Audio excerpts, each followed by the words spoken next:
자, 그 다음에 이제 화학결합. 잘 가.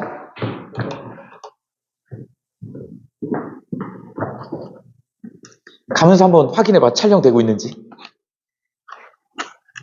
되고 있니? 신기하세. 자, 그 다음에 이제 봅시다. 화학결합. 화학결합을 한마디로 얘기하면, 자, 화학이라고 하는 건 선생님이 앞부분에서 뭐라 그랬어요? 최각전자의 장난이라고 그랬어. 근데 이제 화학결합은 이제 이온결합, 공유결합에 대해 설명할 건데, 그 중에 이제 비활성 기체의 전자배치를 갖는다. 이게 이제 최종 결론이야. 그래서 비활성 기체의 전자배치를 가지려고 하는 그것 때문에 화학결합을 하는 거야. 그래서 비활성 기체 그럼 뭐 있어요? 헬륨, 네온, 아르곤, 크립톤, 제논이 있는데, 헬륨은 예외적으로 이제 2개를 채우면 되죠. 네온은 8개, 아르곤 뒤에 맨 마지막에 8개 이렇게. 그래서 2, 8, 8. 옥텟 규칙이라고 하죠. 물론 얘는 옥텟 규칙을 지키지 않지. 8개를 채우는 게 옥텟 규칙이지. 이유는 뭐라고요? 조금 더 안정하게 하기 위해서. 그래서 화학결합을 이렇게 한다. 그 중에 이제 이온결합이 있어. 아주 굵직하게. 이온결합은 금속, 비금속의 결합이다.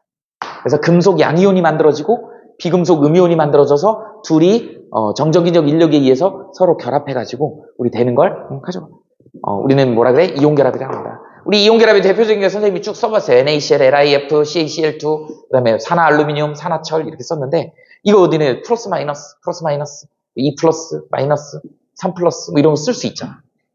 그런데 이게 이제 어떻게 된다 그랬어? 이걸 다 일일이 중학교 때는 외웠지만 이제 외울 필요가 없다. 왜? 우리가 주기율표를 외웠기 때문에.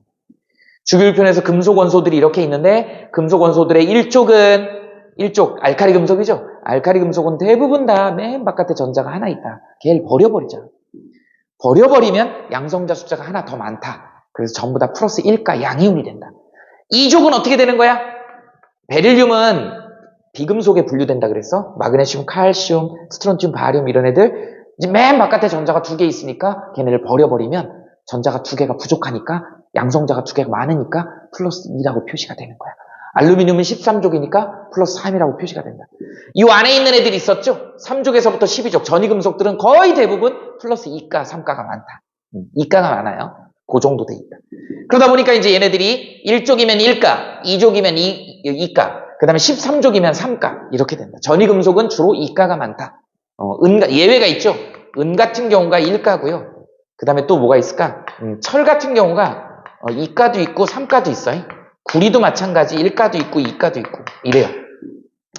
전이금속은 조금 다양하게 있긴 있어. 은이 1가라는 거 너네 참고로 좀 알아둡시다. 수은도 1가도 있고 2가도 있어. 주로 2가가 많은데 어쨌든 전이금속들은 딱 고정되지는 않는다.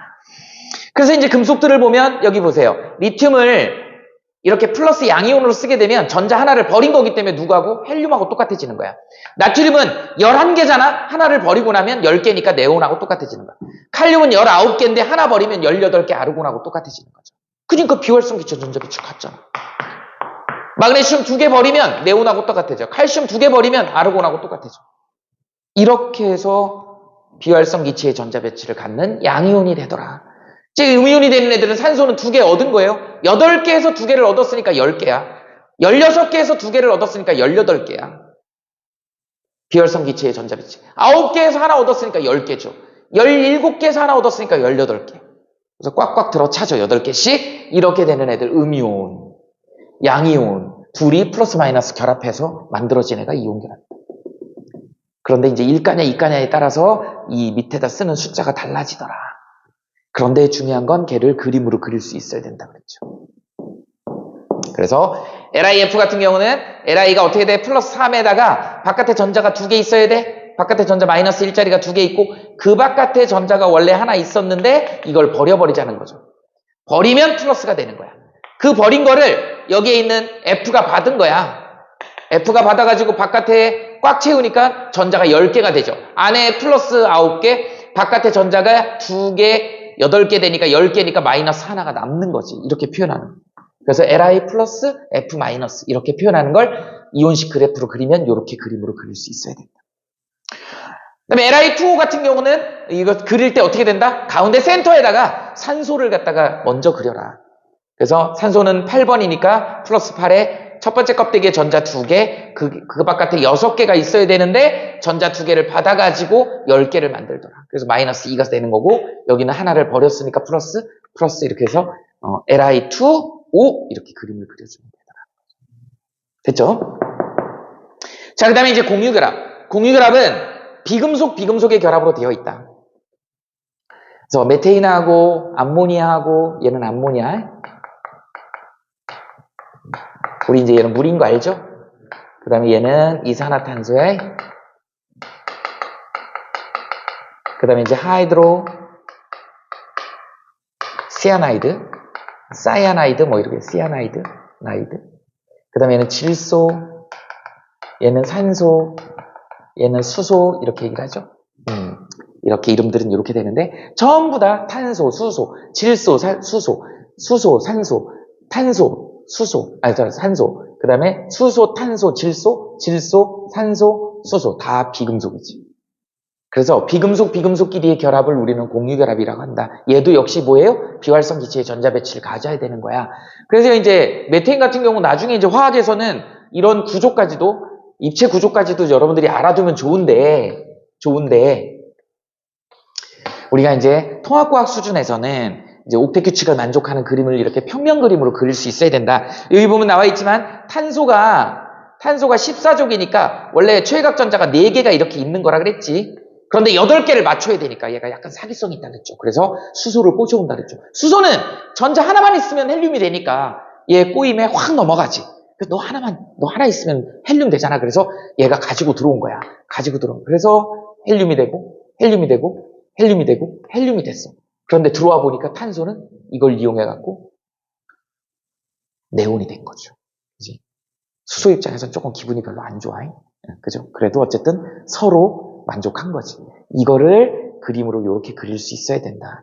탄소 같은 경우 6번이니까 안에 6을 그리고 첫 번째 껍데기에 전자 2개를 그리고 하나, 둘, 셋, 4개를 그린 다음에 수소를 데려와야 되니까 겹치기를 그린 거다. 그래서 수소 전자 하나를 공유한 거다. 가운데 핵을 플러스 1이라고 정해주고 플러스 1 이렇게 정해주고 이렇게 해서 겹치기로 그림을 그리면 되는 거야. 이거 그림 연습을 하셔야 됩니다. 이게 이제 메테인 구조다.